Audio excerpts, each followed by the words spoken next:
നമസ്കാരം, മഞ്ജുഷയാണ്.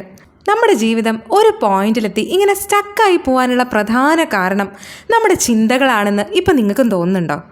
അങ്ങനെ തോന്നിത്തുടങ്ങിയെങ്കിൽ തന്നെ നിങ്ങൾ പകുതി ജയിച്ചു കഴിഞ്ഞു.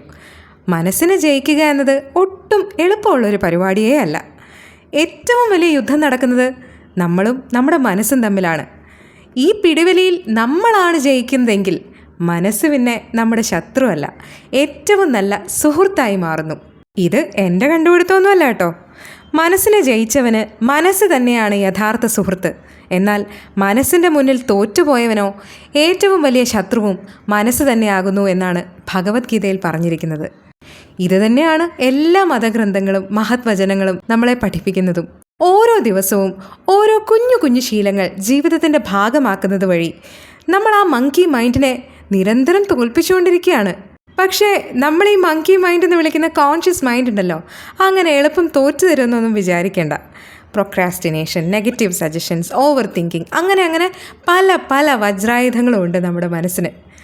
അതൊക്കെ ഇങ്ങ് പുറത്തെടുക്കും. അങ്ങനെ ഇന്ന് നന്നായിട്ടേ ഉള്ളൂ എന്ന് വലിയ ശബ്ദമൊക്കെ എടുത്ത് ഒറ്റയടിക്ക് നന്നാവാൻ ഇറങ്ങുന്ന നമ്മളെ അത് നൈസായിട്ട് തോൽപ്പിക്കും. അതിരാവിലെ ഉണരുന്ന ശീലം വളരെ നല്ലതാണെന്ന് നിങ്ങൾക്കറിയാം.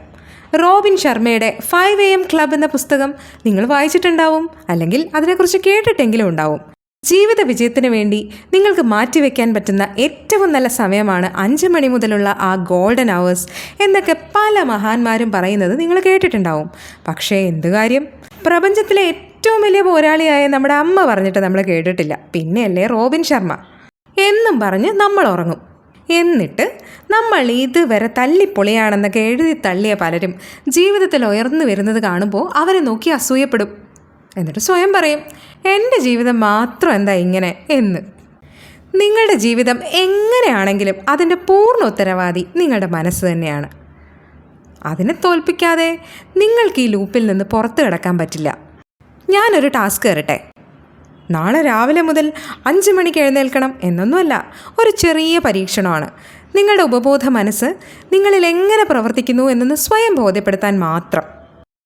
ഇന്ന് ഉറങ്ങാൻ കിടക്കുന്നതിന് മുൻപ് പതിവ് പോലെ നമ്മുടെ ലക്ഷ്യങ്ങളെല്ലാം ഒന്ന് മാനിഫെസ്റ്റ് ചെയ്ത് പ്രപഞ്ചത്തിന് നന്ദി പറഞ്ഞ് ഉറങ്ങാൻ പോകുന്നതിന് മുൻപ് സബ് കോൺഷ്യസ് മൈൻഡിനോട് ഒരു കാര്യം കൂടി പറയണം.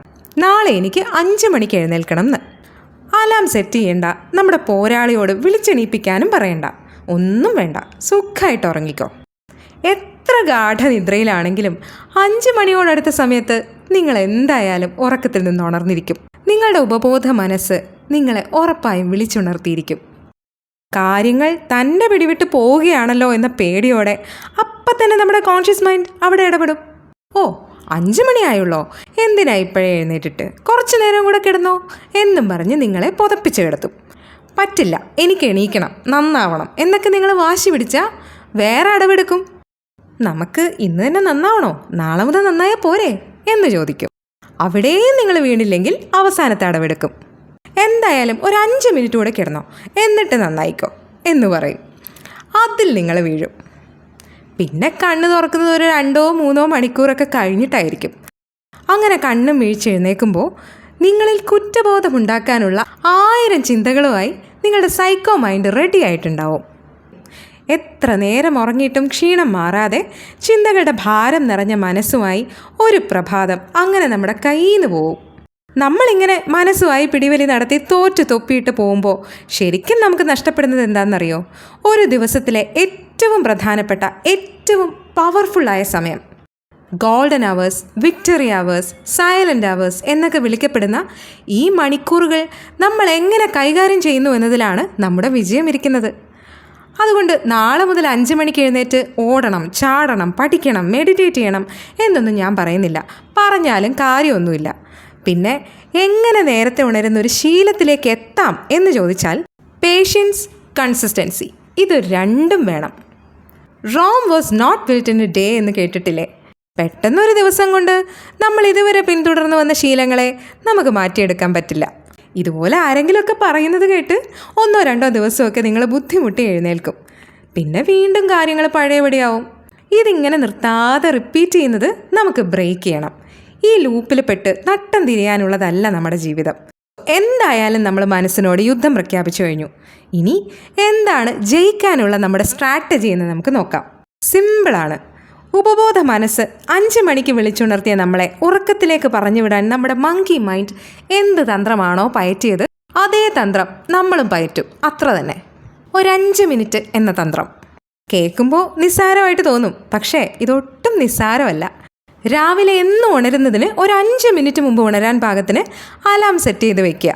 8 മണിക്കാണ് പതിവായി ഉണരുന്നതെങ്കിൽ ഡേ 1 ഒരു 7:55 ആവുമ്പോൾ ഉണരാൻ ശ്രമിക്കുക. സോ ഡേ 1 7:55 ഉണർന്നതെങ്കിൽ പിറ്റേ ദിവസം 7:50 ഉണരാൻ ശ്രമിക്കുക. അതിനടുത്ത ദിവസം 7:45. അങ്ങനെ പതിയെ സമയമെടുത്ത് അതൊരു 5 മണിയിലേക്കോ 4:45 3:40 ഒക്കെ എത്തിക്കാൻ നമുക്ക് പറ്റും. ഇത് ഞാൻ വെറുതെ പറയല്ല കേട്ടോ. രാവിലെ ഉറക്കം ഉണരണം എന്നൊക്കെ ഭയങ്കരമായ ആഗ്രഹങ്ങളൊക്കെ ഉണ്ടായിരുന്നെങ്കിലും എന്നെക്കൊണ്ട് അതിന് സാധിച്ചിരുന്നില്ല. ഈ ഒരു ടെക്നിക്കിലൂടെയാണ് പതിയെ ഞാനും അങ്ങനെ ഒരു ശീലം ഡെവലപ്പ് ചെയ്തെടുത്തത്. അലാം സെറ്റ് ചെയ്തില്ലെങ്കിലും ഏത് സമയത്താണോ നമ്മൾ ഉണരണമെന്ന് പ്ലാൻ ചെയ്യുന്നത്, ഏകദേശം ആ സമയമാകുമ്പോഴത്തേക്കും നമ്മൾ തനിയെ ഉറക്കത്തിൽ നിന്ന് ഉണരുന്നുണ്ട്. നമ്മുടെ സബ് കോൺഷ്യസ് മൈൻഡ് നമ്മളെ വിളിച്ചുണർത്തുന്നുണ്ട്. കോൺഷ്യസ് മൈൻഡ് അവിടെ ആധിപത്യം പുലർത്താൻ ശ്രമിക്കുമ്പോഴാണ് നമ്മൾ വിട്ടു പോകുന്നത്. കോൺഷ്യസ് മൈൻഡിനെ കൺട്രോൾ ചെയ്യാൻ പഠിച്ചു കഴിഞ്ഞാൽ തീർച്ചയായിട്ടും ഒരു മടിയും കൂടാതെ സന്തോഷത്തോടെ നല്ലൊരു പ്രഭാതത്തെ വരവേൽക്കാനുള്ള ഊർജത്തോടെ നമ്മുടെ ബെഡിൽ നിന്ന് ഉറങ്ങി എഴുന്നേൽക്കാൻ പറ്റും. അപ്പോൾ ഇന്ന് നമ്മൾ ലക്ഷ്യങ്ങൾ എഴുതിയ പുസ്തകത്തിൽ ഈ ഒരു ലക്ഷ്യം കൂടി എഴുതി വെച്ചോളൂ. എനിക്ക് 5 AM ക്ലബിലെ മെമ്പർ ആവണം എന്ന പുതിയ ലക്ഷ്യം. വലിയ കാര്യങ്ങൾ ചെയ്യുന്നതിലൂടെയല്ല ജീവിതത്തിൽ വിജയിക്കുന്നത്. ചെറിയ കാര്യങ്ങൾ തുടർച്ചയായി ചെയ്യുന്നതിലൂടെയാണ്. ക്ഷമയും നിരന്തരമായ പ്രയത്നവും നിങ്ങളെ ഉറപ്പായും വിജയത്തിലെത്തിക്കും.